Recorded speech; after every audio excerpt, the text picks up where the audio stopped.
profiling Greenburgh as one of the best localities in the United States, and they asked me what it takes to be among the best.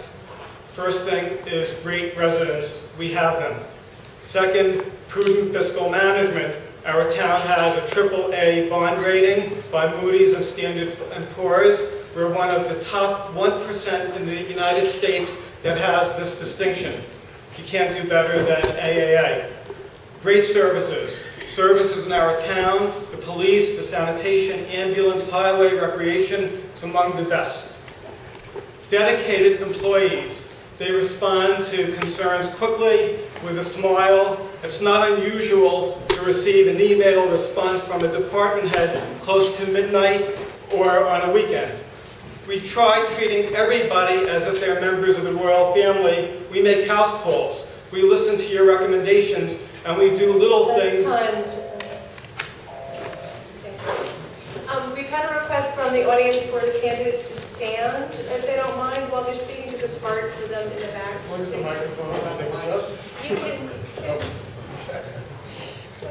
It's very adjustable. Is this how you'd like me to do it? A little awkward. Good evening, everyone. My name is Bob Bernstein. I'm running for Greenburgh Town Supervisor. Distinguished panel, distinguished moderators, ladies and gentlemen. The reason I'm running for Greenburgh Supervisor is that after 22 years, I think it's time for a change. Paul has done some good things, and you've heard him recite some of them. But he's also done some very bad things. The Fortress Bible lawsuit is a very bad thing. It will cost millions of dollars because he violated the constitutional rights of a church. West Help has cost the town millions of dollars in lost revenue. The Frank's Nursery situation is another case of mismanagement. Taxes in the villages for the town have increased 145%. In the unincorporated area, 54%. So I ask you tonight, listen carefully, and I ask for your support. Thank you very much. Thank you, Mr. Bernstein. Thank you both. Okay, shall we begin? Thank you. And the first question that I have is for both of you. The Fortress Bible church payment is going to be quantified shortly and is expected to exceed $5 million. How do you plan to pay this amount, and from which budget do you propose it comes? The answer's first. Do you want to answer? If you can identify who you would like to have answer first. As a general. I'm fine either way. Okay, sorry. You again. Okay. The Fortress Bible decision, for those who are not aware of it, is a situation in which the town supervisor was found guilty of violating the constitutional rights of a church under the 14th and First Amendments to the Constitution. It involved a church that wanted to build at the corner of Dobbs Ferry Road and Sprain Valley Road.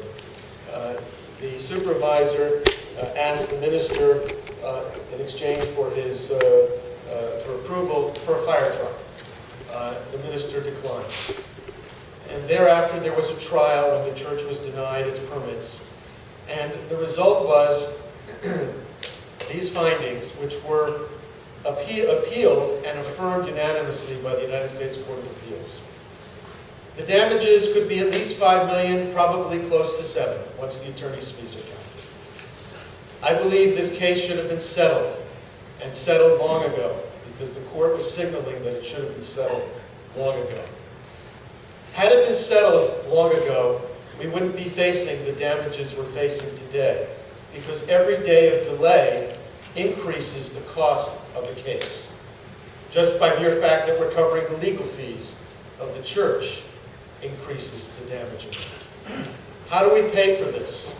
Well, if we can do a settlement, we can structure it so as to minimize the pain as much as possible. If we wait for the court to rule as a result of a trial, we won't have that option. Who pays? The villages or the unincorporated area? This is a land use dispute, and land use disputes are charged to the unincorporated area. So that's where the cost will be borne. it will probably have to be borne through a bond offering, meaning that residents in the unincorporated area will have to pay for years to cover the costs of what Paul did. Now, Paul didn't do this alone, but the court, in its findings, went out of its way to cite Paul personally. It cited him for destroying evidence. It cited him for not telling the truth under oath. This is not me talking. This is the court. There was a trial. Now, I understand that Paul is defensive about this, and understandably so. And he would like to try the case in the court of public opinion. But the court of public opinion doesn't allow for cross-examination and the presentation of evidence. Trial did. He had a full and fair opportunity to litigate, and we lost. And now we must pay. Thank you. Can I just ask you the follow-up? I'm sorry, Bob. What would a structured settlement look like? A structured settlement is a settlement where the town would agree to compensate the church over time, rather than in one lump sum payment. I did something similar to that when I negotiated the settlement with the Valhalla School District. As some of you know, I had intervened in that lawsuit and settled with the school district when Paul sided with the school district. And as a result of that, we were able to structure a settlement so as not to burden the school district and the children. The town should be entitled to the same courtesy. Once again, lots of misrepresentations, distortions, and untruth facts. Here we go again. The issue with Fortress Bible is simple. Safety, safety, safety, and safety. I have a letter. I spoke to the former police chief, John Kopeka, last week, and he asked me to read this statement. When I was police chief, I took Paul on a site visit of the proposed Fortress Bible Church and described to him some of the site distance and additional safety issues that were troubling to me, which I felt would be difficult, if not impossible, to mitigate. These concerns were later collaborated by a professional traffic consultant. I believe that Paul and the entire town board relied exclusively on these safety concerns when voting against the application. The entire town board, not only me, voted against the Fortress Bible application. And it's very easy to, first of all, I want to mention that we do have insurance, and your statement that we don't is totally false. And I was not sued for, I have a paper here, it's on page 185 of the decision. They dismissed the action against me. So that's another misrepresentation. And finally, I'd like to mention, it's very easy to throw mud. But you left your law firm, K. Scholler, after you and your law firm were sued for legal malpractice by a former client in federal court. You represented the client. They had to settle the case for $107 million. And the reason they settled the case for $107 million is called Celanese. And I have copies of the newspaper articles and the legal action is you failed to produce 200,000 documents that the court needed. You gave them 220 pages of documents. You admitted in court, and your response was, it was an inadvertent error. $107 million is not an inadvertent error. It's a major error. Shortly after you lost the Celanese case, you left the firm. I should mention that federal judge Richard Vorkes criticized these actions, saying you were playing cat and mouse with the court. Your client fired your law firm and sued you and the law firm for $107 million, the amount of the settlement.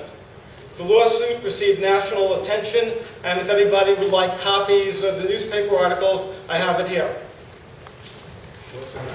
If I could follow up, please.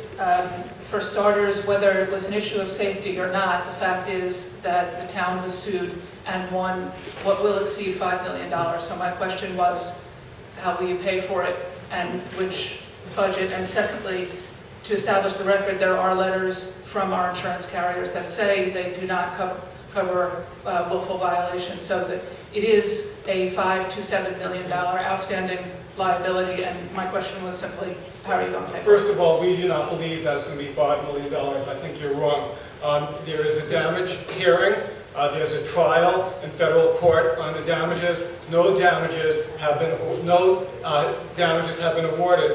We have a case, and we believe that we have insurance that will cover the case. We'll cover parts of it, and we also have reserve funds. So I believe that we should be able to handle this quite carefully. I do have a letter from our outside counsel indicating that we do have insurance.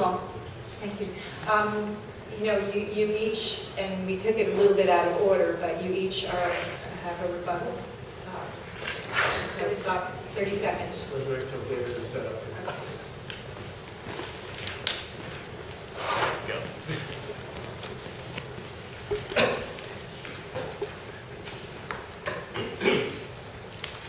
Briefly, with respect to the Fortress Bible lawsuit, the court said that the chief of police testified that there were no traffic problems. He also, the judge also said that the fire chief said there were no fire safety problems. Paul said that he relied on the chief of police and the fire chief. The judge said, I believe the chief of police and the fire chief. I do not believe Paul. Thank you. And Paul, did you have? Well, I received a letter from Can you wait until David steps up, please? Okay. I received a letter from former police chief John Kopeka on Thursday, August 29th. I have it right over here. And he confirmed that he took me on a tour of the site. He showed me the site. He highlighted the reasons why this is not safe. It's not a safe location. I was not the only member of the town board who voted against Fortress Bible. The entire town board voted against it for safety reasons. And that includes some of your running mates. Thank you. Next question, please. Yes, this is a question for Mr. Feiner. The West Health apartment complex has been under town control for 2 years and remains vacant to this day. The town, for several months, attempted to demolish the apartments, but that attempt was stopped by the state. Last week, I was scheduled to go on a tour of the complex, but then it was canceled, and the town attorney told me that wouldn't let anybody see inside it until after the primary. I was wondering what it is inside there that the town doesn't want the public to see, and what your plans are for West Health. Okay. Good question. First of all, you're invited to visit West Health if you'd like. In fact, everybody here is invited to visit West Health if you'd like. I see the town attorney's here. If you can make arrangements so anybody could see it tomorrow, I would appreciate it. We have nothing to hide. It's a public building. The town basically is going to be using the West Health site for affordable housing. We did a bid. We are awarding the bid to the highest bidder. Somebody who's going to give us $9 million over the 18-year lease. It's a few $1 million more than the second highest bidder. The developer that we are going to be using is contracting with the Housing Action Council of Westchester. They're one of the premier affordable housing management companies in Westchester County. They're going to manage it. They also have recommended somebody who would be on site, and we're going to be using them. So I think it's going to be a wonderful facility. Some people have some concerns that we didn't do anything with the property, and the reason we didn't do anything with the property was because for a long time, for over a year, we were trying to lease it to Ferncliff. And that's a wonderful organization that serves the developmentally disabled population. I continue to believe that Ferncliff would have been the best use for the property because I'm passionate about serving the needs of the developmentally disabled. I've been a long-time advocate for the developmentally disabled for many years, and it would have had no impact on the school district.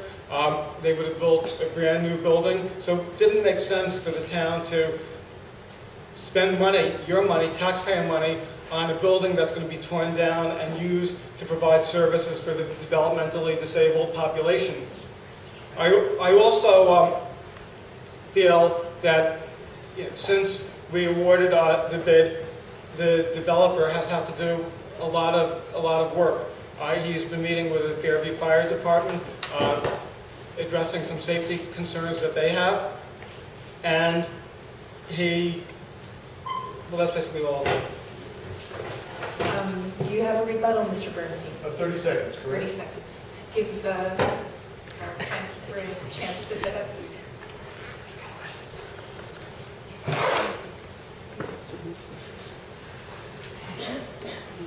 The West Hill problem is illustrative of the problems in Paul's mismanagement. He has left the premises there vacant and deteriorating for the last 2 years. It used to be the largest single non-tax source of revenue to the town. It benefits the villages as well as the unincorporated area. I'll have more to say about the failure in that connection later this evening. Thank you. Next question. First of all, Happy New Year. Okay. Mr. Bernstein, you did mention in your last rebuttal, excuse me, that, and I've heard over time, your accusations that Mr. Feiner has mismanaged. And I believe part of it is that you believe that he's been in the office way too long and is way too comfortable in that office. Because most of us can't choose our managers, we have to live under a manager and hope they're good, the voters can choose. This is a question for both of you. What are your management skills? And how are they appropriate for this very unique community, which has all kinds of diversity, financial situations that are obviously the rest of the world is dealing with too? What makes you qualified to be that person? Thank you. I appreciate that question. I've been a practicing lawyer for more than 30 years. I've managed large cases. And in response to the allegations that Paul made about me, yes, there was a malpractice suit, but he neglected to tell you that it was dismissed with no finding of any wrongdoing against me or my firm. He's known that for years. He keeps repeating these allegations against me in public meetings to try to discredit me, and I keep telling him he's wrong. It's a matter of public record. But he keeps repeating it as if somehow or other, by saying so, it may make it so, and it's not so. I have worked to settle cases. I have worked and believe in the principles of compromise, consensus, and common sense. I believe in civility. Management in Greenburgh is challenging. The decisions in Greenburgh over the last 22 years have not been good ones. Many of them have not been good ones. And we need to find ways to improve the decision-making in Greenburgh. One of the tools may be professional management. Every village in Greenburgh has it. Several towns in Westchester have it. I think it's a tool we need to discuss because it may be one of the ways in which we can help improve the decision-making in Greenburgh and reduce the number of lawsuits, the chaos that occurs at town board meetings, the us against them attitude that prevails so often. I believe residents should be able to go to town board meetings, air their grievances, and not have to wait 2 to 3 hours for a 3-minute opportunity to ask questions that never get answered. So I think it's time for a change. My management style is one of trying to build consensus, to work together with the various different constituencies that we have in Greenburgh, and I think we can accomplish that. I've managed to work very closely with Judge Herb Rosenberg in Dobbs Ferry in trying to defend the town as a whole against the allegations that the Valhalla School District made, where Paul sided with the Valhalla School District. I know what it takes to build a consensus, and management requires the ability to listen carefully and formulate ideas and plans where everyone can buy in. That's what I offer Greenburgh. It's a fresh vision, it's a change, but I think I have the skills and expertise to carry it out. to respond to your accusations relating to the malpractice case. I have the article here. It says malpractice suit alleges discovery foul-ups, and it says that your firm and you were hit with a legal malpractice suit by a former client that claims that the firm's discovery mistakes forced it to settle into a $107 million antitrust settlement. So it wasn't dismissed because it was a settlement, a $107 million settlement. There was another action after that, and I would urge you to put the terms of that settlement on your website so people can make up their own mind what actually happened. The difference between me and my opponent is I'm going to be a full-time town supervisor. I have a passion for the job. I'm available 24 hours a day. You're talking about delegating the job to a town manager. Government, the people of Greenburgh are not used to 9 to 5 government. In a high-tech world, it's easy to run a town in a Wizard of Oz type manner, where you don't see the person in charge, where somebody's working out of their law firm and then delegating to an appointee. My style is different. I'm like the old-fashioned doctor. You could call me at home. My home phone number is 478-1219. Can't reach me at home? Call me on my cell, 438-1343. Can't get me there? 993-1545, my office. Can't come to town hall? I'll make a house call. I'll bring the whole town government to your house if you need it.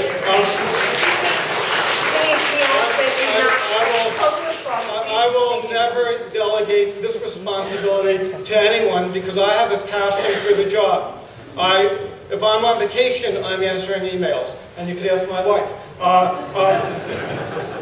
She may vote for you if I keep doing that. But I just really want to mention that there's other issues relating to the town manager. If you're elected, will you sever your financial relationship with a law firm?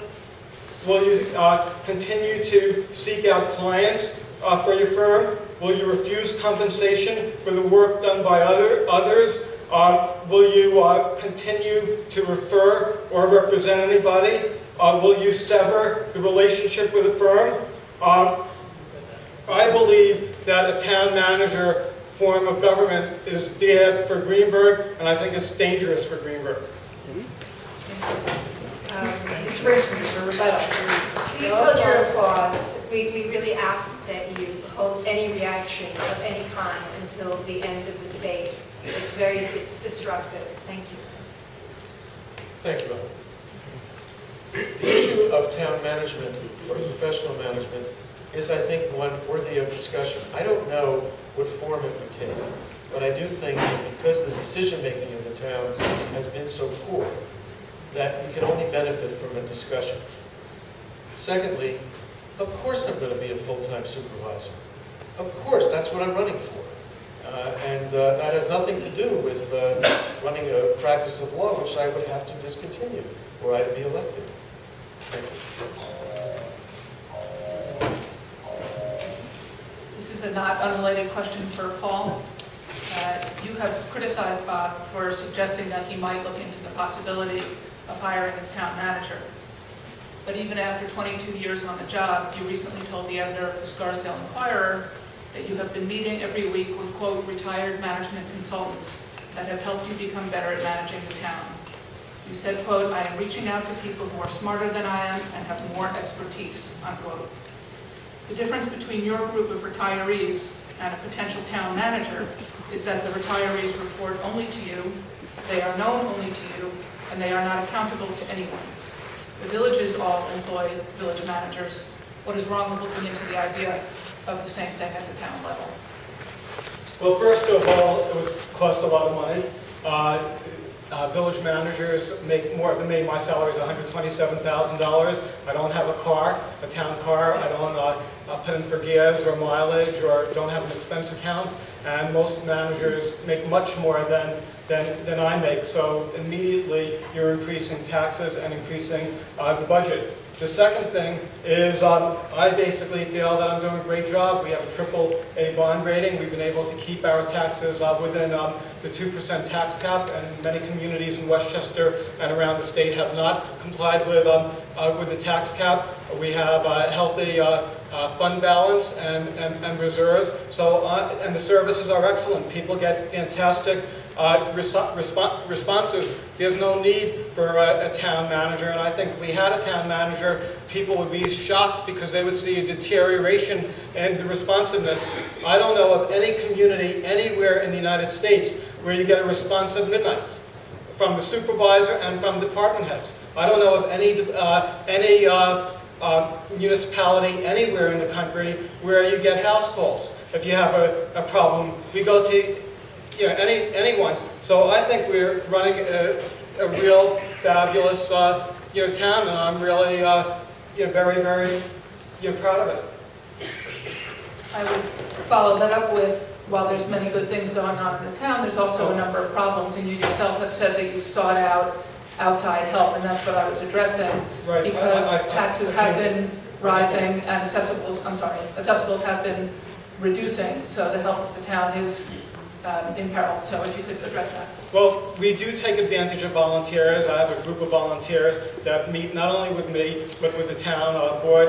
I know Ken Jones, who's here, has attended some of the meetings with me and the volunteers. Some of them are former executives. Some of them have former chief executives of major companies, and they're working with me weekly.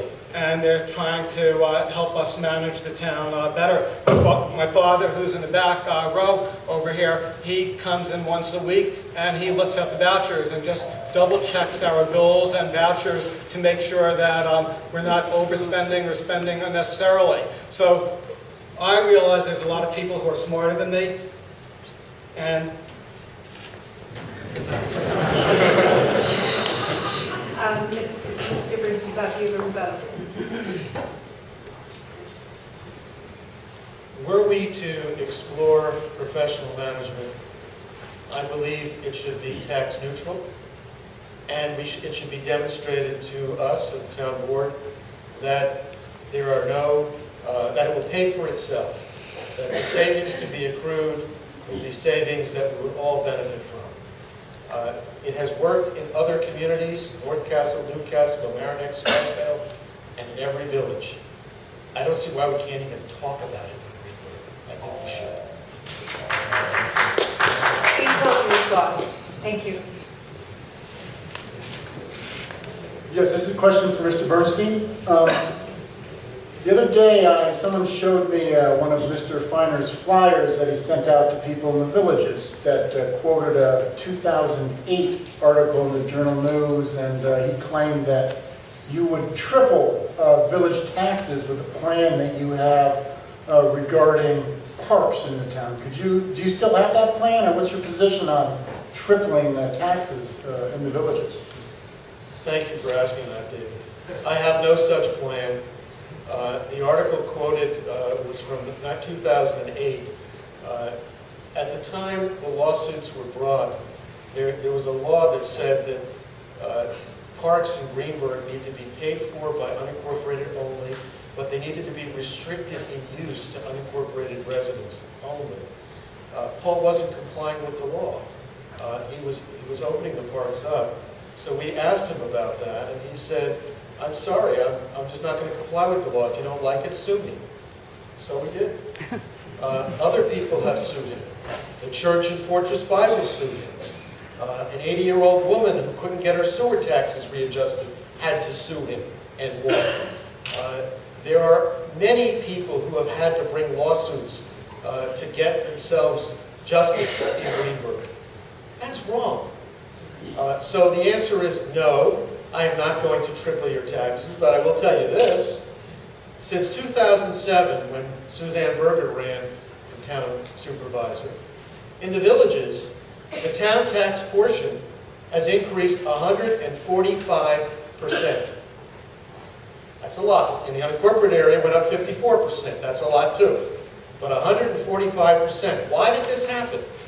Well, Westel was a source of revenue for the town entire. Frank's Nursery would have been a source of revenue. And look at his entire tenure.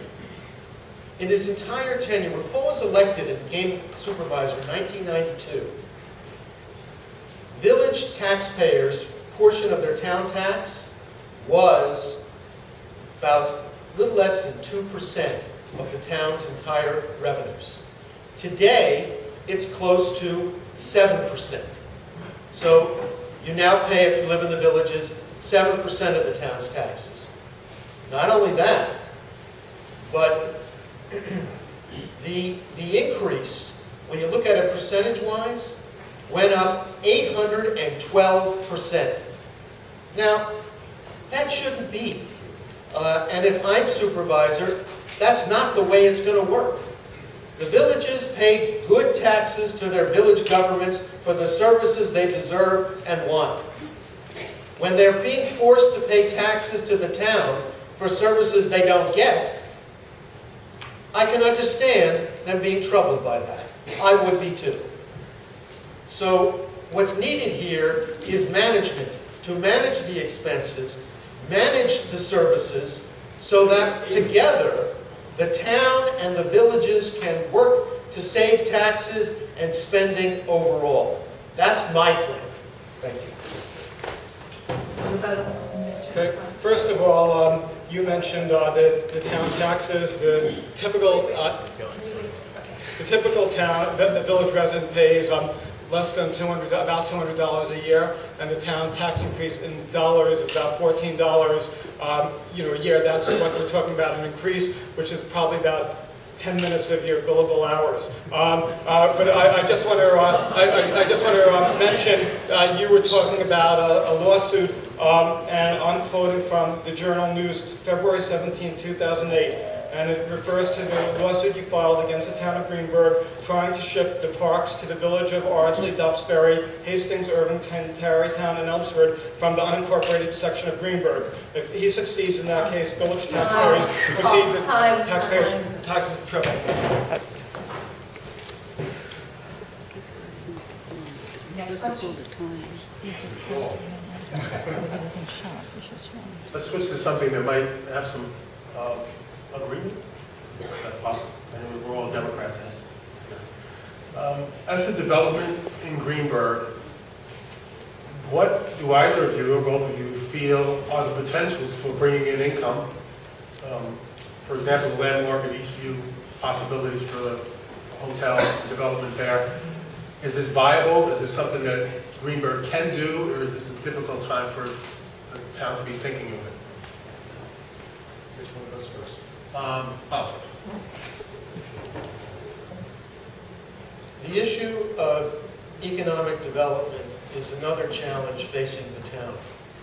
We need to improve the tax ratables in the town.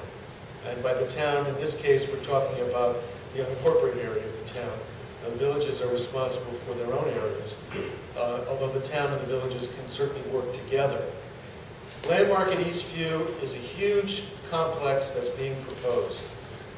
It needs to be analyzed to make sure that the consequences of this development will not unfairly impact the infrastructure, the school district, and local residents. Flooding is always a concern. But it's great if we get it. But I'm more interested in economic development along Central Avenue and along Tarrytown Road. Those areas have been neglected for 22 years. We have not seen any targeted economic development in either of those areas, and we need it.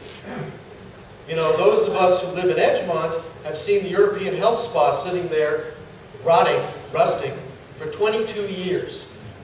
It's been closed. On prime real estate along Central Avenue. That's inexcusable. We need to be proactive to do something about that. Similarly, we need to be proactive along Tarrytown Road. Tarrytown Road is a great source of revenue, potential revenue, if it can be properly developed. But nothing has happened there. So what I would do is focus attention on targeted economic development to improve the ratables in those areas. That would benefit, in particular, the Central 7 School District, Greenburgh Central, benefit the Edgemont School District. Landmark in Eastview is the Pecanico District. It's great if we can get help up there too. But to me, the thing that is most visible and most disturbing is the lack of a focus in the areas where most of us live and travel. And that's where we need the help the most. There's going to be a comprehensive plan. It's been in the works for about 5 years. Those are aspirational goals. I wouldn't wait for those to be adopted before implementing the kind of targeted economic development that I have in mind. We need to do it now. And by targeted economic development, you work with the county, you work with the state, you work with private developers, and you all get together and figure out what needs to be done now. Not 10 years from now, now. Because now is when those dollars need to start rolling in to improve our tax base and keep our taxes down. We've done an amazing job in terms of attracting businesses to the town. Regeneron has expanded in the town during my administration. Accorda, another major biotech company, has located in the Ardsley section of Greenburgh. We have biotech that came here. ShopRite opened up on Central Avenue. Stop and Shop opened up at the other end of Greenburgh near Tarrytown. Captain Lawrence is now in Greenburgh during the past 2 years. Crossroads Shopping Center, which is right near, which is on 119, they're going to be fully occupied. Dannon Yogurt has a national headquarters across from Greenburgh Town Hall. The Sheraton opened up during the past few years in the town, and I'm really very pleased because we're moving in the right direction. Brightview, which you opposed, an assisted living facility, which will generate $400,000 of taxes to the town. They will be building very, very soon. You also fought a proposal on 119 to allow not to allow Deli Delicious to have a turnaround.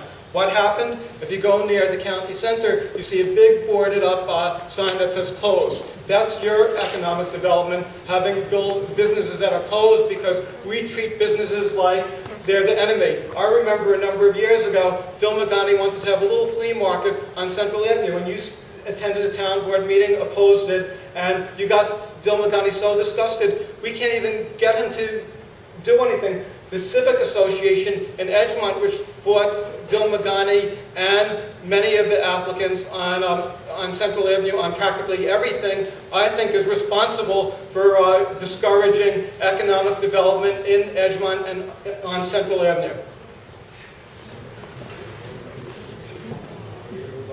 Can I have a quick Mr. Bernstein? Yes. In our communications, you've criticized Mr. Finer's handling of properties, which is a major responsibility for the supervisor. I mean, it's almost as if he's the real estate broker for the community. It's very important. Do you feel that the supervisor has too much power in that respect, doesn't bring enough input from the town board? Is there something that you believe you could do better? Well, one thing that will happen when I'm elected town supervisor is I'm going to put an end to all the backroom deals. The backroom deals are the deals that Mr. Finer has done in his office that block Frank's Nursery from being sold to the highest bidder, that in effect, for the Stop and Shop development, how many of you know that in exchange for the zoning there, he had to extort a $120,000 cash payment to get their zoning approval? That's wrong, and that needs to stop. To who?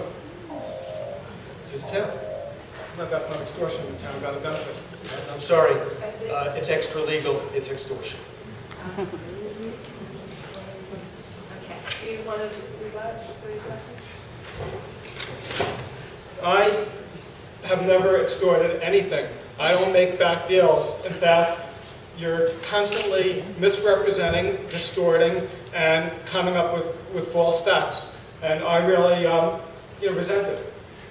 you know, everything you say is untrue.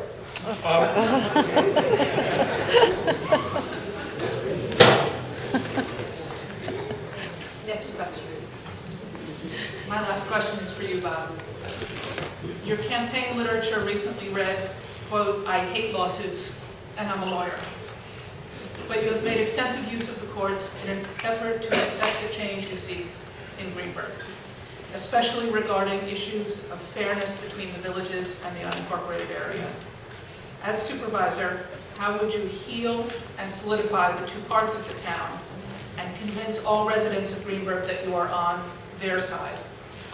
Thank you, Susan. There were difficulties years ago because the law was uncertain with respect to the allocation of costs for parks in Greenburgh. That's been clarified. I will comply with the law, and those issues are no longer with us. I have worked across the divide, if you will, with Herb Rosenberg, who's in the audience here tonight, former village justice in Dobbs Ferry. Together, we fought to protect the rights of Greenburgh taxpayers when Greenburgh was sued by the Valhalla School District to enforce an illegal agreement that Paul made to give away hundreds of dollars, actually $6.5 million of revenue to that school district. The state controller had ruled that that was illegal. The town board had stopped the payments. The school district sued. Paul sided with the school district. Herb and I, together, intervened at our own cost to protect the taxpayers, all of you. We won. Not only did we defeat the claim, but we got back to the taxpayers of this town more than $1.1 million over Paul's objections. We did that because it was the right thing to do. I believe that courts are a last resort. You go to court when all else fails. Believe me, when I've gone to court on Greenburgh matters, it's when all else has failed.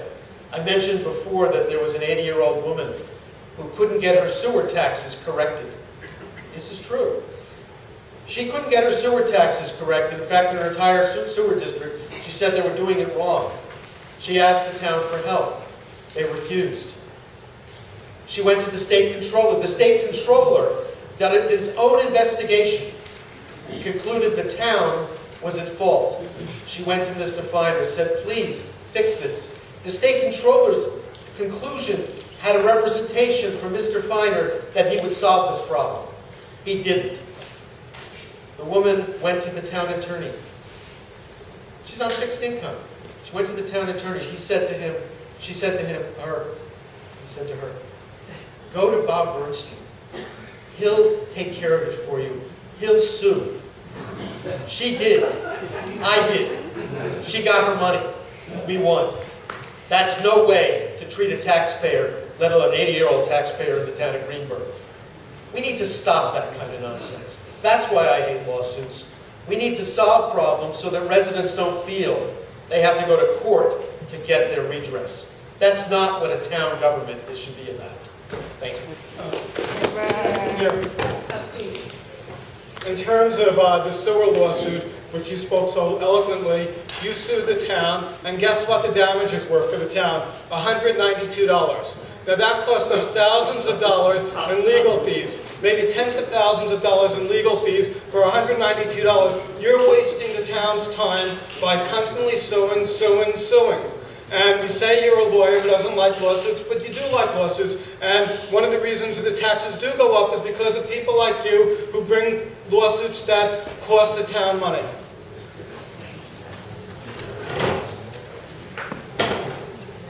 Next question. Yeah, this is a question for both Mr. Bernstein and Mr. Feiner. One of the ongoing disputes in the town concerns what's going to happen with Frank's nursery. I was at a press conference several months ago when Mr. Feiner announced a deal, and then it fell apart.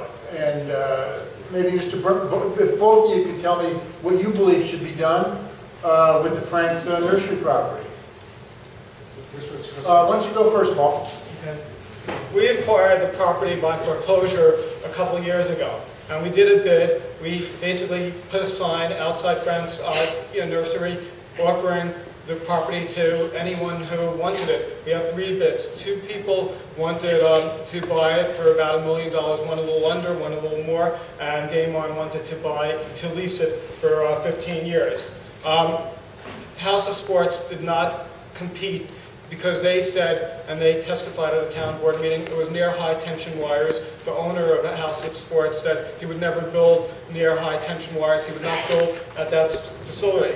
Later on, the town, they sued. They said they were going to take, House of Sports sued Game On, said they were going to take us to court, keep us in court for about 8 years or so, tie it up so nothing would happen. So we decided to so we got an offer from House of Sports for $3.5 million, but there were conditions attached. So your statement that we rejected the highest bid is totally false, inaccurate, misrepresentations, because it was never a firm offer. We probably would have gotten nothing from House of Sports because they indicated to the town board that they were never going to build on that property.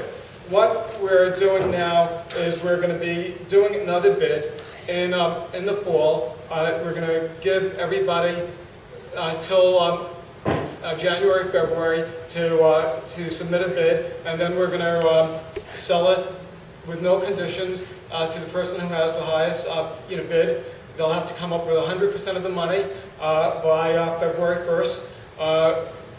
It's not going to be 50%, 30%, 80%, it's going to be 100%, and if they don't come up with 100% of the money the day of the closing, we'll go to the second highest highest bid. I continue to believe that the property makes sense for recreation purposes. I'm concerned about the future of the corridor. The golf range has indicated that they're having financial troubles, and I feel that recreation use at that location would, and I am convinced that this is a concept that that makes sense. I should also mention last year the voters approved a referendum by almost 70% saying they also support recreation. So it's not only me that supports recreation, it's the entire town. The majority of people in the town want recreation. Every decision that I make, Mr. Bernstein keeps saying it's Paul Feiner, it's the town board. The town board agonizes, we work together, and we collectively make decisions. I cannot do anything on my own. I need 3 votes. Thank you, Mr. Finer. Rebuttal? Oh, no, I'm sorry. Your answer. The question is about Frank's, but before I turn to that, I want to correct a couple of misstatements that were made. Paul said I opposed Brightview. Brightview is an assisted living facility that's going to be built on Tarrytown Road near Benedict Avenue. I didn't oppose Brightview. I opposed the town-wide zoning change that Paul supported to accommodate Brightview, because I thought it was far too extensive and far too burdensome on unincorporated Greenburgh. He also said I opposed some application involving Deli Delicious. I never took any position on the Deli Delicious application. What I did do was oppose the fact that 2 members of the zoning board that Paul had appointed had conflicts of interest. One had received campaign contributions from the Deli Delicious owner, and the other one had represented the Deli Delicious owner, and they were voting on the application. So I complained to the ethics board, and they were no longer there. With respect to Frank's, Frank's is a property, the one thing I agree with Paul is, yes, it was acquired 2 years ago by tax foreclosure. Actually, 2.5 years ago. When it was acquired, it should have been handled the way any other tax foreclosure should be handled. It should be auctioned and sold to the highest bidder, right then and there. But that's not what happened. Paul didn't have a bidding process. He had already done a deal in his office with the folks from Game On. Nice guys, but they wanted to develop this property themselves. Paul had a better idea. I'll lease it to you, he said. Well, leasing isn't allowed by law, but it didn't matter because Paul thinks laws don't necessarily apply to him. So he decided to do an RFP that called for the property to be leased. Of course, there was only one lessee, Game On. 2 other bidders came forward. The bidding process never was handled the way it was supposed to be. How should it have been done? The town had an appraisal of this property done in 2006. The appraiser told the town to get the maximum value for that property, advertise it for sale for 6 months. The town never did that. Furthermore, that property is contaminated environmentally. The town has known that, but it never disclosed that in its RFP.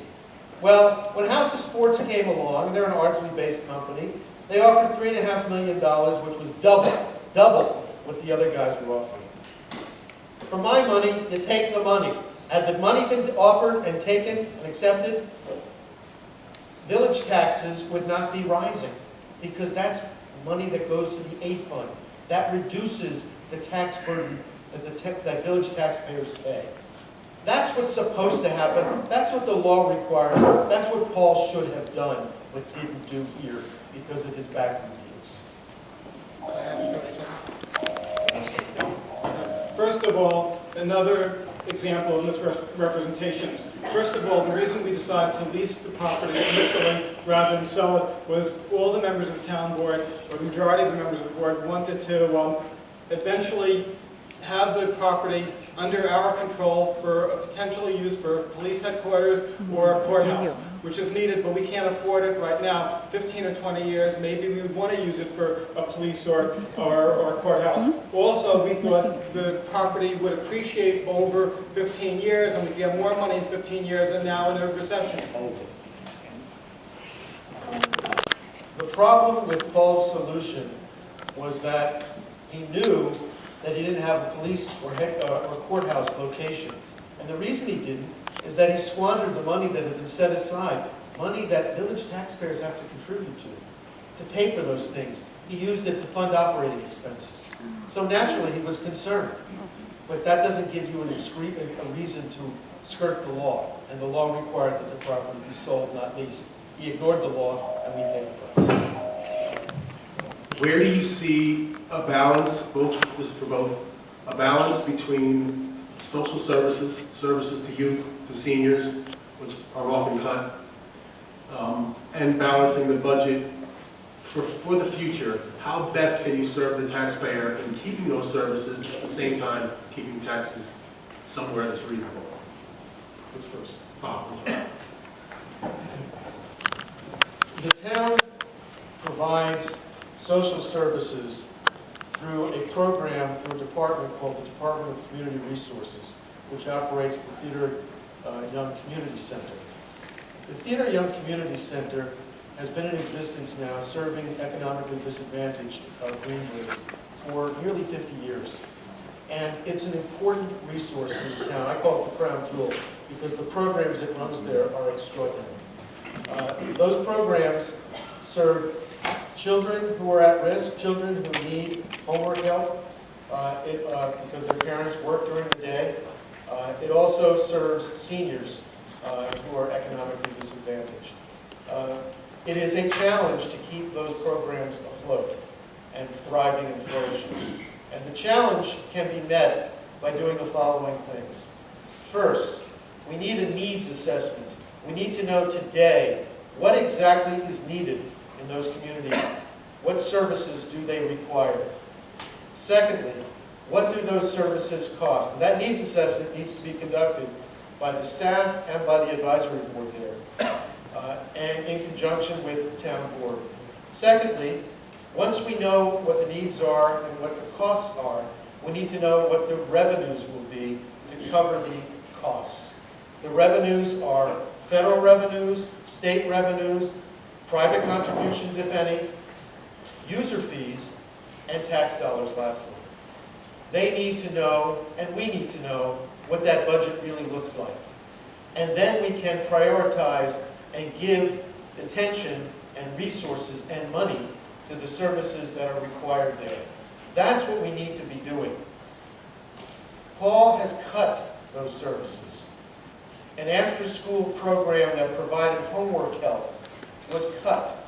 Yes, there's another after-school program there, but as a consequence of cutting that program, the housing authority has had to resort to using its budget to try to provide homework help to those kids in need. That's wrong. they should be provided the help they've traditionally been getting from the center.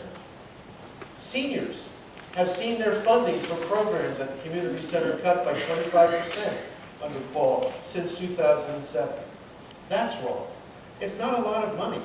In fact, the total amount of money that was spent on senior services at the community center is less than the amount of money Paul said spent suing me to get Bob, because I used Bob on the ballot. That's how little is being spent on seniors there.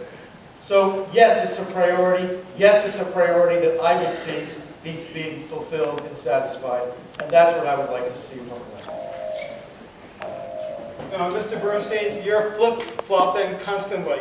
In fact, you're almost sounding like me because I have some quotes. And on November 30th, 2011, you said, one of the troubling things about the community center budget is that it's constantly wrong. That's a direct quote that was taken from a public hearing that you testified at. This is what you said about after-school programs. You said, quote, I have no time to waste with this garbage, after-school programs at the Theater Young Community Center. That's what you said before you were running for town supervisor. You attended practically many, many meetings of the town board, and at all these many of these meetings you said, the community center is a waste of money. I have another quote. You said, no town in the entire country has two separate recreation departments. You should have one and should consolidate them, and there is a redundancy in having separate commissioners, separate programs, separate camps, separate facilities, separate winter programs. That was said 11/22/2010. When you're in Fairview, you say, don't worry, it's not going to happen. Then you go to Edgemont and you say, you know what, it is going to happen. I'd like to know right now, are you planning, if you're elected, to consolidate parks with the Theater Young Community Center, yes or no? I also would like to know if you're going to continue to fund these programs. The after-school program that you're criticizing is an amazing program. We probably will have a future Bill Gates from that program. Young people, kindergarten through 8th graders, they invest in the stock market. They actually, in that program, open up bank accounts. We're trying to set up job training initiatives. Instead of having people who are low income and just having them do homework, we want to build them up. We want to give them entrepreneurial skills so they could become the future nation's leaders. And that's why it's important. And you know what? Most of the money for the after-school program doesn't come from the town. It comes from a private foundation. I've been able to get the Lands of Family Foundation to donate to the town over $1 million. That's one foundation I've been able to get them to donate over $1 million because we have a great relationship and they know that the money that we spend is used efficiently.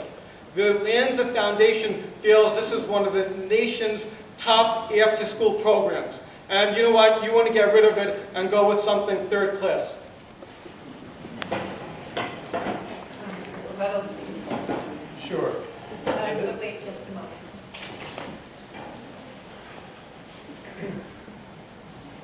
The after-school programs that I was talking about are programs that provide homework assistance to kids who need it because their parents can't provide it. That was cut.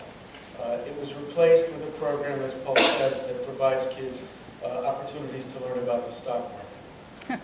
Quite frankly, that may be nice to have, but that does not serve the central mission of the community center, which I will strive to uphold.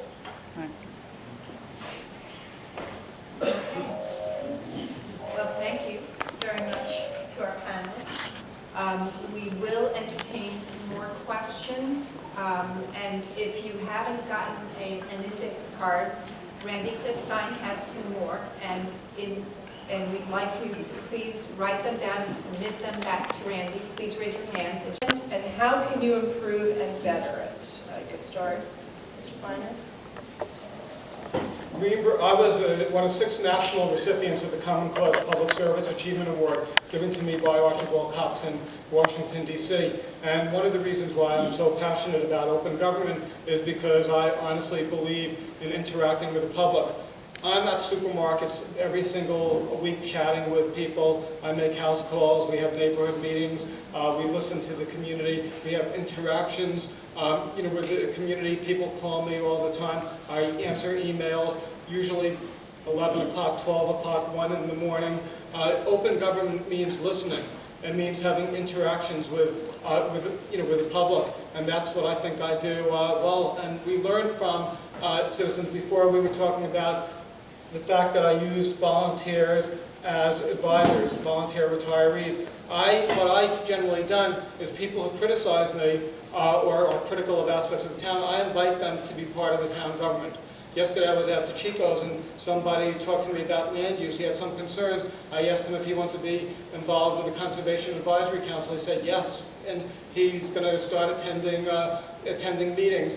I believe that we can benefit a lot by listening to people who normally don't show up at town board meetings, the average resident who really wants who has some really good ideas, and many of the suggestions that I've made, that I've implemented, the town board has implemented, have come from residents. Mr. Bernstein.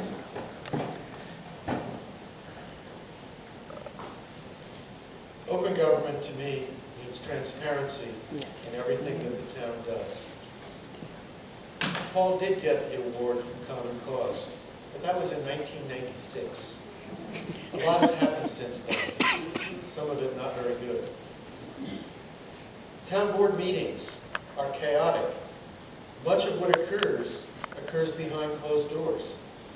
Residents come to ask questions that are never answered.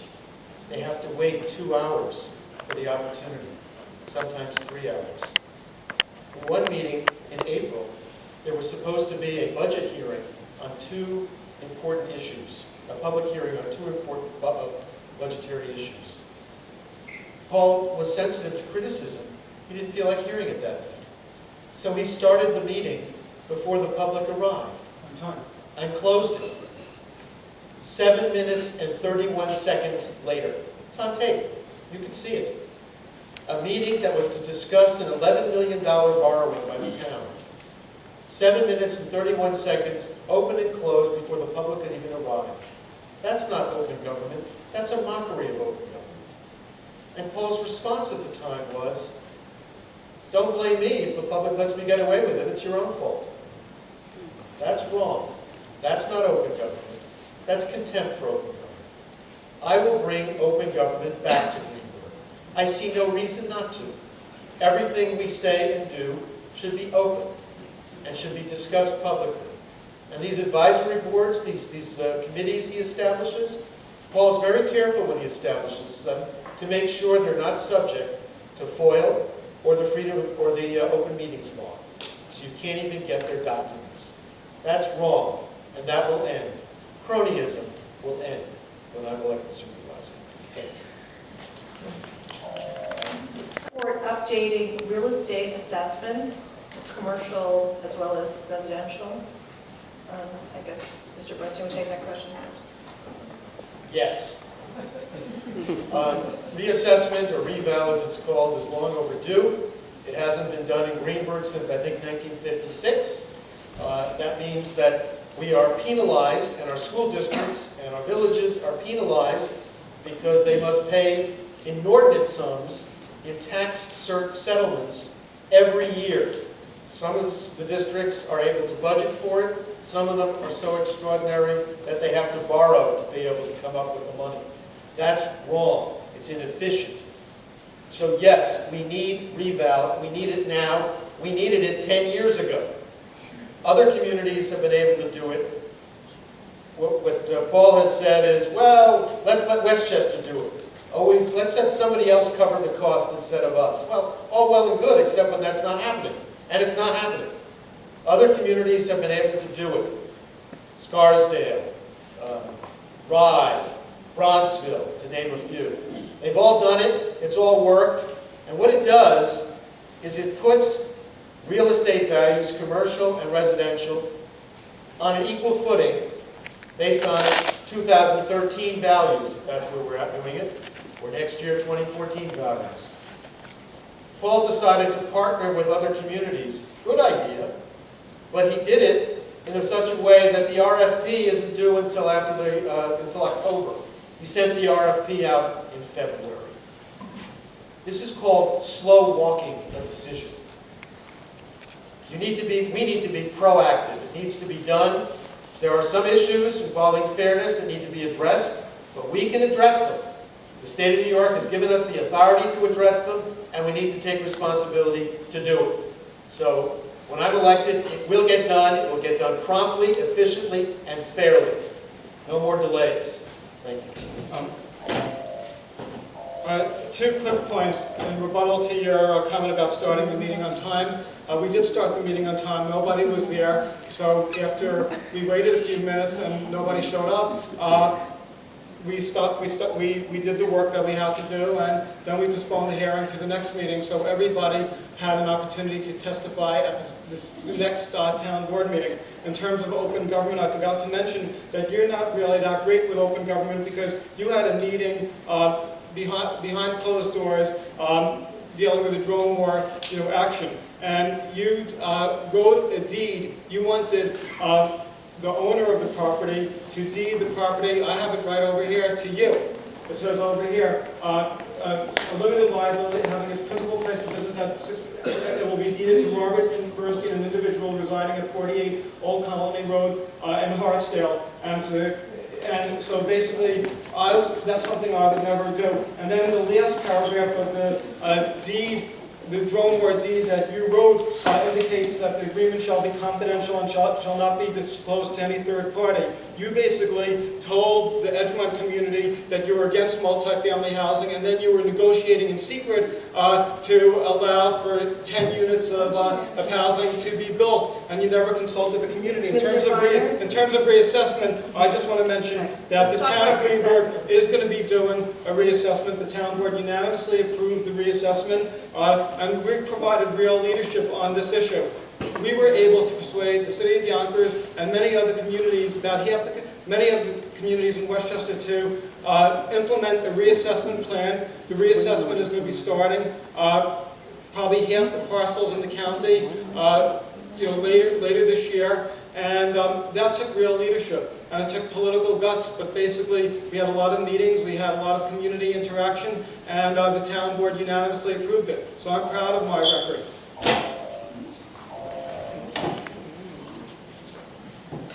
The next question is, what would you actually do with our AAA bond rating? How is that an asset to the town? So Bob, Paul, you go. Well, I'm very proud of the triple bond rating that we have. We're 1% of the communities in the United States. And this is what Moody's said. Moody's attributed the AAA bond rating to the town's strong financial position and strong fiscal management shown by the town administration. During my administration, we saw the bond rating of Standard & Poor's and Moody's go up not once, not twice, but 3 times to the highest rating possible, in case people can't see it. One of the actions that I disagree with my opponent is my opponent has led the effort to encourage Edgemont to break away from unincorporated Greenburgh and become its own village. Do you know what that would do to the town? It would destroy our bond rating. The plan would increase Edgemont taxes by as much as 30%, but there would also be significant cutbacks throughout the entire town and can jeopardize our bond rating. You filed numerous lawsuits against the town, resulting in significant lost revenues. I believe that your long-standing initiatives to break the town apart would destroy the town's long-term health. It will definitely destroy our bond rating. And it will destroy many of the programs that we believe in. If Edgemont breaks away from the town, the unincorporated section of the town, we're not going to have the money to have the programs at the Theater Young Community Center because they're not going to be paying for it. That was the whole purpose of why you got involved in town government initially, to have Edgemont secede.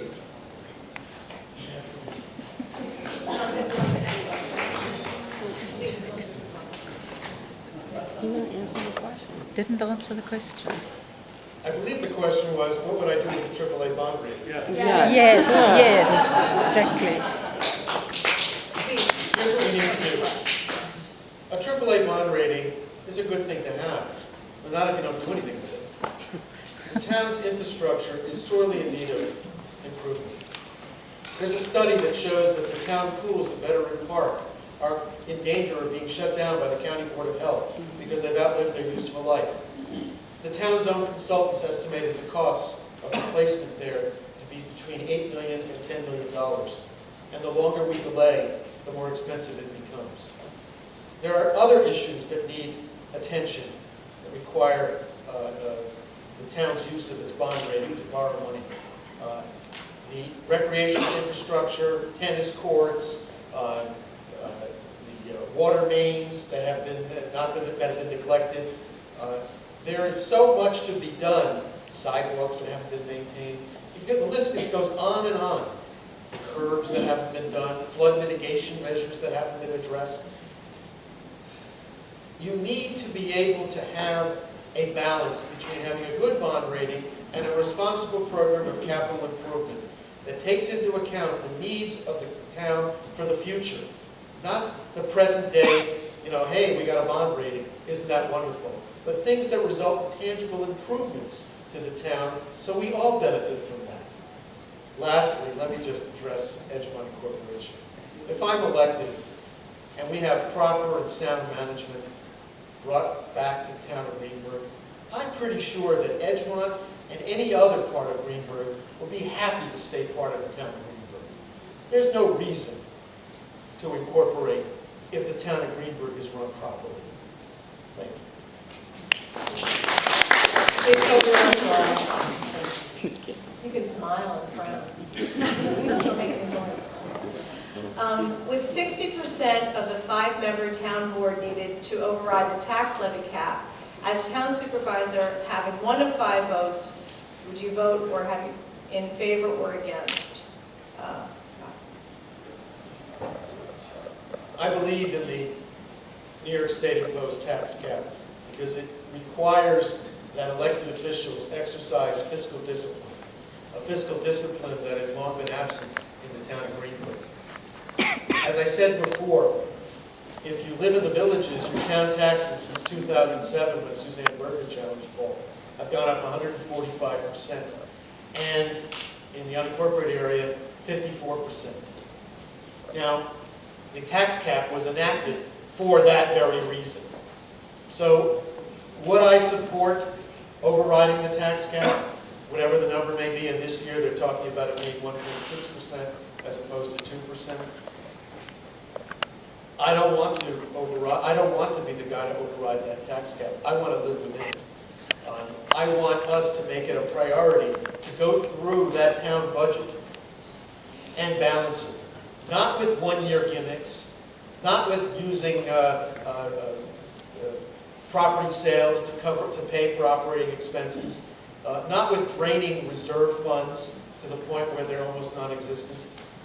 That's not how you balance a budget. You go through each department by department, identifying the needs, the services required, the costs, and then identify the revenues for each. And then, and only then, you determine what the tax increase would be to meet those needs. And then, working with the town board members, we come to a consensus on whether it is in the town's best interest or not to exceed the cap.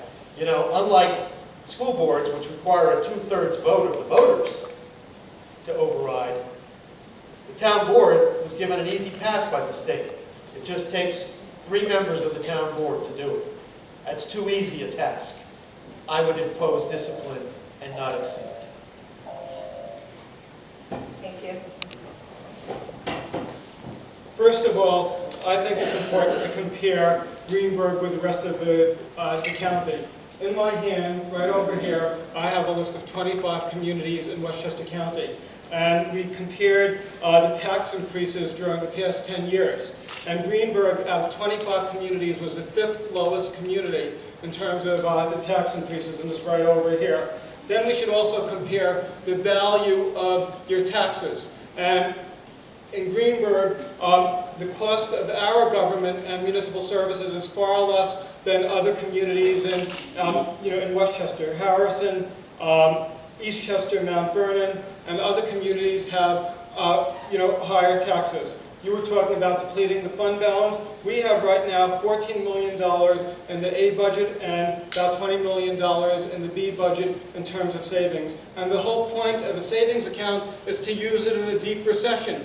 As the economy improves and as we get more revenue and more ratables, our fund balance will again increase. So it's all a matter of balancing. One of the issues and differences we have, there was an article in the Wall Street Journal that quoted you on December 3rd, 2010, and you were praising the overtime of the paid firefighters. You said overtime may boost average compensation of firefighters, but it saves the district's money in the long run.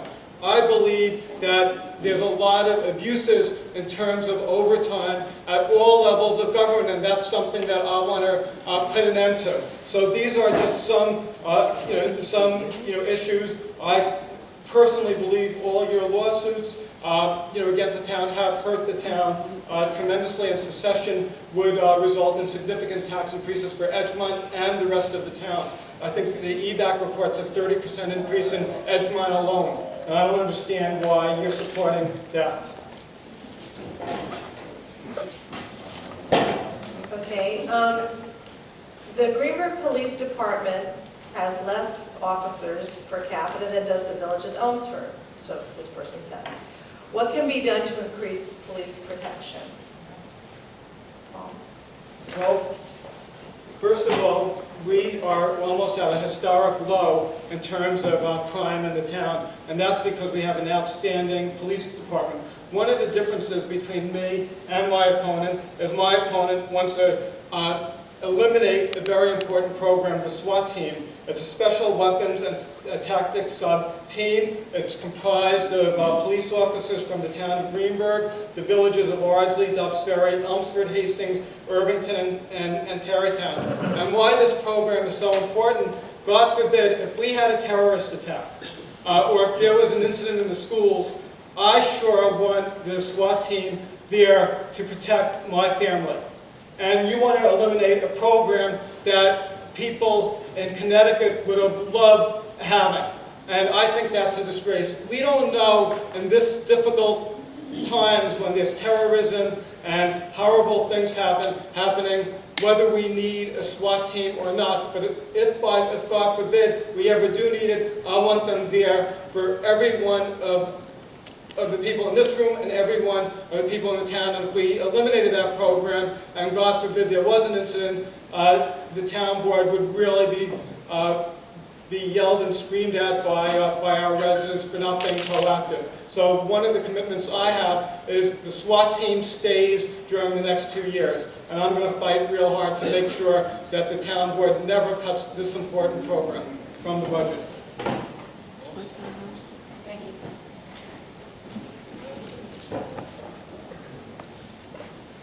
Ensuring adequate police protection in the unincorporated part of Greenburgh certainly should be the priority of any town supervisor candidate. In the town of Greenburgh, there was an agreement that Paul made several years ago that based on the population, there should be 123 uniformed officers full-time. At present, we only have 114. He didn't live up to his agreement. But it's costly to maintain additional officers, to be true. That is true. So you try to use the officers you have and use them efficiently. And I think the chief is trying to do that. But you are straining the department in utilizing the number of men that you have, given the increase in population. You know, when you build those additional departments that were built near the Elmsford border, and you increase the population by several thousand people, you do need more police officers. Now, Paul made a point about the SWAT team. I think SWAT teams are important to have. But what he didn't mention is that we already pay for one through Westchester County. Westchester County has a SWAT team, so we pay for 2. Do we need 2 SWAT teams? I'm not sure. I'd like to look into that. That's one of the areas where I think we do need to take a close look at the town budget. You know, there are things that you need to have, and there are things that are nice to have. A SWAT team of your very own is nice to have. Do we need to have it? Paul says we do. Maybe he's right. But I'm not sure yet. I'd like to look at it, and I think we ought to have a discussion about that. I think that whenever we pay for redundancies in town government, we ought to take a look and see whether it's worth doing. The county provides a number of services. Let's look at what they provide and not have redundancy at the town level if we can avoid it. Thank you. We have a follow-up question to the bond rating question, and that is, what is the main criteria used to come up with a bond rating? So you can answer that here. Yes, you're up again. The main criteria used to come up with a bond rating is the ability of the taxpayers in the tax base to pay the town's debt. If you come from a relatively wealthy community, you can pay the town's debt quite readily, and you will have a higher bond rating. Your community will have a higher bond rating. That's not anything that Paul has control over, or any of the town board members. It's a function of the relative wealth of our community compared with the wealth of other communities. Maintaining a prudent fiscal policy is also an important criteria, to be sure. And I don't want to give that second-class treatment. It's an important criteria. But the main thing is the bond rating agency is telling people who buy bonds that your debt is good if you buy from Greenburgh because its taxpayers are good. They're good for it. Now, that said, one of the things that we know about the bond rating and the ability of Greenburgh's taxpayers to foot the bill is that our taxes are collected. We have an astoundingly good tax collection rate, or so we would think. But unfortunately, what I'm learning is that there are quite a few people in this these hard economic times who haven't been able to pay their taxes. Many of them are elderly and on fixed income, and they're in danger of losing their homes. That's an important piece of information that the public needs to know, but Paul won't tell you that. He's meeting behind closed doors to try to address this problem, to try to come up with ways in which the town can deal with this. But the one thing he doesn't want anyone to know is that the very people he's trying to appeal to most are the ones that are most victimized by the current spending practices of the town. Okay, I have Moody's Investor Services, their last report in front of me. It says the AAA rating reflects the town's sound financial position with strong fiscal management and low debt profile. That was the last report. The strengths, sound financial position with strong fiscal management, which I'm very proud of.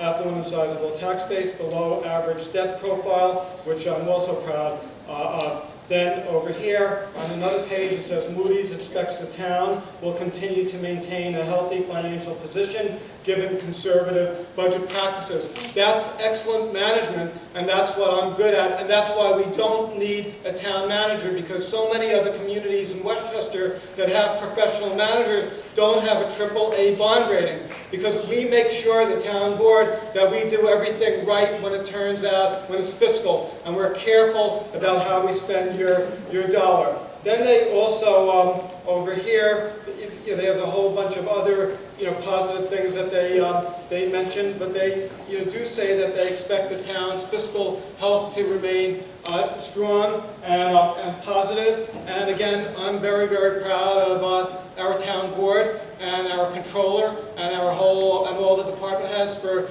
doing an excellent job of managing your money efficiently and effectively.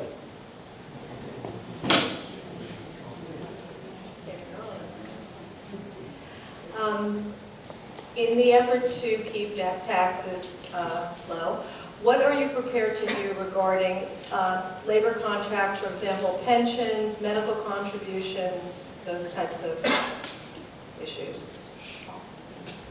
Well, one of the things I'm very proud of is the fact that we have good relations with our unions and the employees at Town Hall. We were able to settle the last two contracts. The last contract with the CSEA and Teamsters for the first time in the history of the town, they're going to be contributing towards their health costs. It's not a lot initially, but our employees right now are getting paid less than employees in other municipalities. So as we continue with future contracts, we're going to take a look at the contributions that employees have to contribute to, and we're going to continue to manage this efficiently and do the right thing for our taxpayers.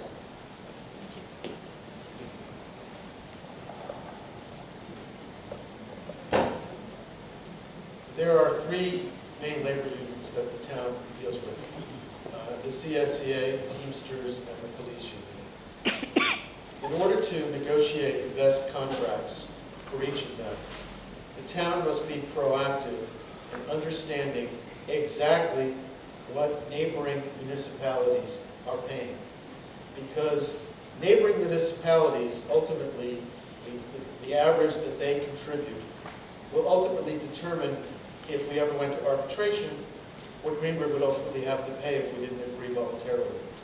The problem with Greenburgh's negotiation history is that it hasn't done that. It goes into these negotiations ad hoc.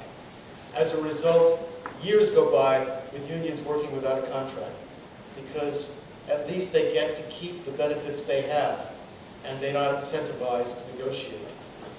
Because the town isn't offering anything, because they're not equipped, because they haven't done their homework.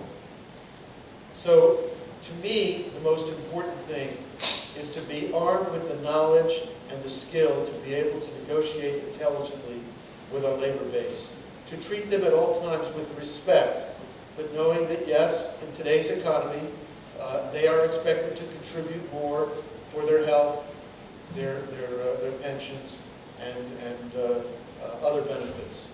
We also have to bear in mind that the cost to the town of maintaining these benefits is about 40% of their compensation.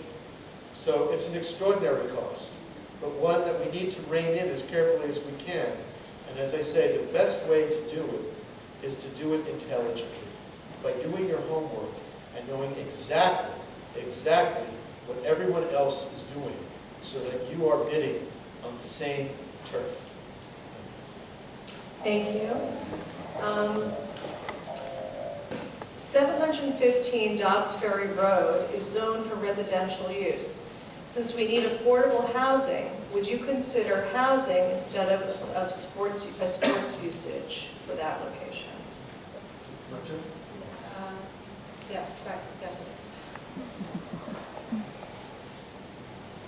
The property at 715 Dobbs Ferry Road is the Frank's Nursery property. That's the property that is contaminated environmentally. It's filled with carcinogens. It was built on landfill from White Plains. There's all manner of stuff there that has to be cleaned up.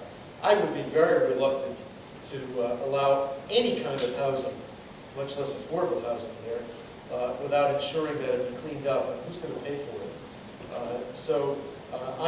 I think that our first priority needs to be to get that property sold and cleaned up.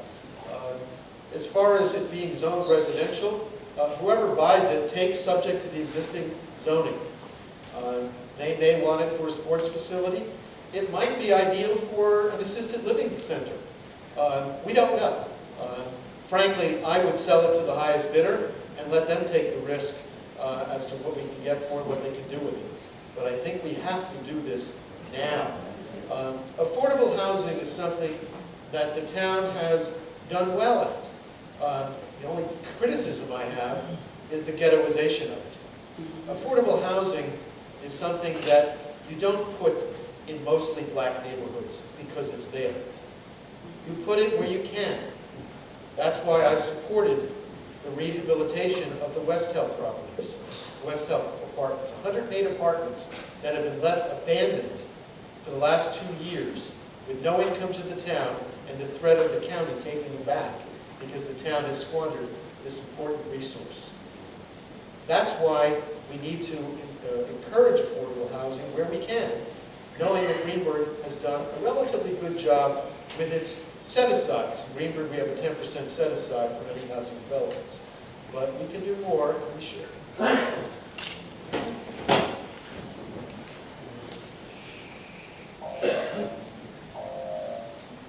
Relating to Frank's, I do not support apartments. I do not support supermarkets. I do not support a Walmart or a big box store at that location.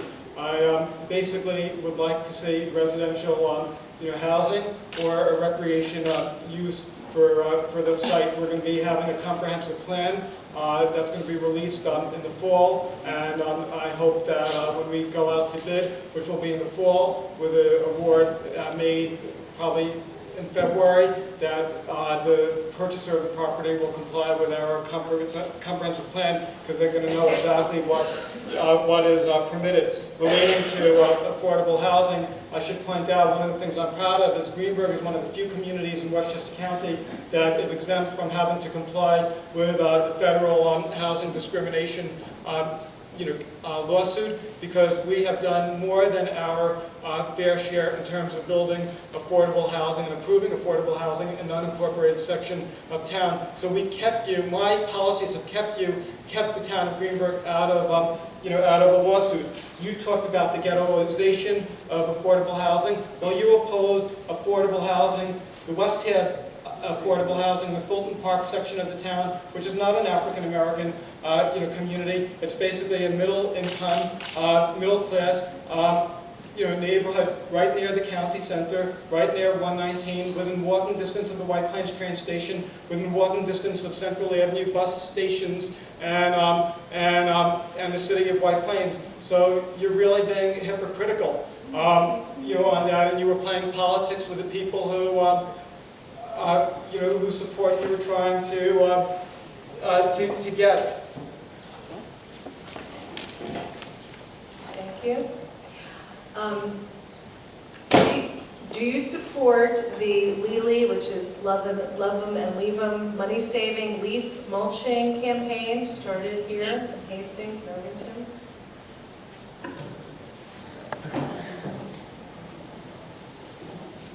First, let me answer that question directly. Yes, I support the love and leave approach that the villages have taken. But I will say this. If I'm elected town supervisor, I will restore leaf collection services in unincorporated Greenburgh. And the reason is this. Love them and leave them works. It's good practice. But it doesn't work for everybody. And the cost to taxpayers of eliminating leaf collection far exceeds the savings to the town from eliminating that very important service. The town does a few basic services that residents always rely on. Garbage pickup, leaf pickup, snow removal. That's what we rely on from the town, and most people every day. You take away leaf pickup, that's an important loss in basic service without any compensating relief from taxes. And in this case, it costs taxpayers a lot more money out of their own pockets to remove leaves, unless they can do love and leave, which some can, but not everyone can. Now, in the time I have remaining, I want to address the West Hab situation. This is a property that was developed at 22 Tarrytown Road, and Paul is right. I oppose that, not because I'm against affordable housing, but because Paul shoehorned in 22 units of affordable housing on 0.7 acres of property. That was appallingly poor judgment, because there's no green space at all for the residents there. They have children there. There's no place for them really to play. They're surrounded on all sides by roadway. That's not good policy. That's not good planning. And that is why I opposed it. And I was joined in my opposition not just by the residents, but by leaders in the community like Alfreda Williams, who, by the way, is here tonight. It made no sense. First of all, I'm very proud of the role that I played in organizing the Love Them and Leave Them initiative. Last year, one of the things Judith Beville and I did, we had some student interns, and they helped organize a campaign to promote composting and leaf mulching, and they worked with the Greenburgh Nature Center. They did a magnificent job. In fact, one of the students who interned in our office, in Judith DeVille and my office, ended up getting so much experience and so much confidence, he competed on a game in Jeopardy, and he won a game. And I'm really proud because I'm proud of the fact that we not only get great interns, but we get smart interns who helped us organize something that was good for the town. You know, your concept of eliminating a program like our leaf policy makes absolutely no sense. We had a hurricane last year, and we cleaned up much faster than we would have cleaned up had we not had this policy. There's a lot of debris, there were fallen trees, the drains were clogged. We used our employees efficiently and productively. What we did is we cleaned the drains. We cleaned the obstructions on the roads. If we would have not eliminated that program, if we would have not encouraged composting and leaf mulching, we would have not have been able to do that in a timely manner. And finally, everybody should really compost their leaves or mulch their leaves. It's easy, it's not expensive, it's good for the lawns. We have to look for different ways of managing our resources. We have to spend our money more wisely. And if people can't change their habits, the taxes are going to constantly go up. My goal as town supervisor is to maintain the quality of life, but have the least disruption of services. And that's why I will not discontinue that policy. I'm proud of what I did. Thank you. So that was actually our last question, and it's time for your closing statements. I believe, Bob, you won the coin toss, so you got to pick how that was going to go. You go first. Well, again, I want to thank the distinguished moderators, distinguished panelists, and ladies and gentlemen for your questions and for being such an attentive audience. I am very pleased to be able to stand before you running for the new town supervisor. I think after 22 years, it really is time for a change. I think you've heard and seen contrasting visions of how the town can be run. I aspire to end the lawsuits that have been plaguing the town. I want to restore civility to town government. This is an $84 million municipality. This isn't Mayberry. This is a municipality that requires that decisions be made prudently, efficiently, and with knowledge that you're doing the right thing. We need to build consensus. We need to move forward. And Paul has said things like, well, wait till we have a comprehensive plan. He doesn't seem to appreciate that a comprehensive plan is a proposal. If it's released in the fall, it'll be months, maybe years before it's enacted. We can't wait for that. We need to act now and do what's necessary to achieve economic development, stability for the town. We need to be able to stop things like Fortress Bible so they never happen again. We can't have a town supervisor in office who a federal judge says is not credible and who destroys evidence. That's not responsible. We need to have a town government we can respect and appreciate and come to with problems without fear or favor so that we can move forward in a direction that we can appreciate. I'm not saying it's time to fire Paul. I'm saying it's time to retire him. Thank him for his service and move on. Thank you. I ask for your support.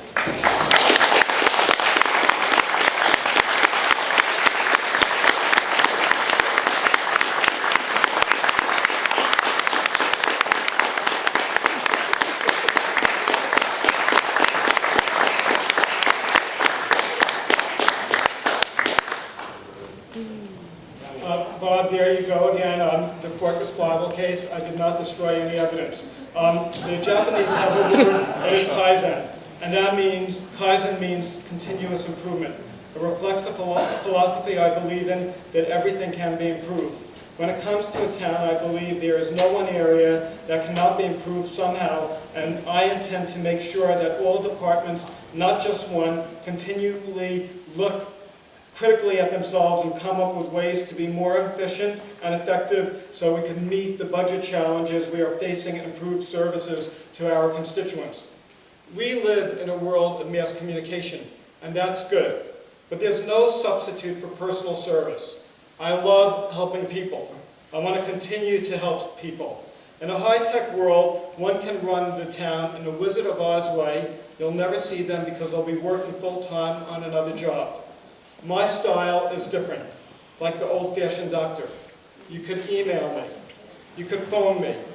478-1219, my home, 993-1540, my office, 438-1343. So my style is different, like the old-fashioned doctor. You can't come to us, we'll make house calls. I solve problems no matter who you are. My opponent wants to file lawsuits. He wants to split up the town. He wants Edgemont to secede. He's advocated major tax increases for the villages. He's split the town up constantly, and that's not what Greenburgh is about. So let's take a journey together and dream a better town. And I want everyone here to feel proud of our town, to bring up your family so you can afford to live here. I thank you for listening, and hope everybody will make an informed decision. Thank you.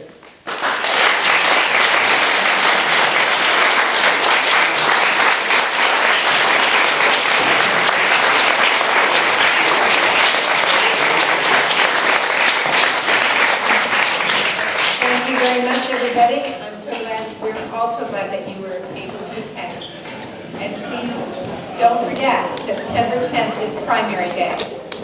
Thank you very much.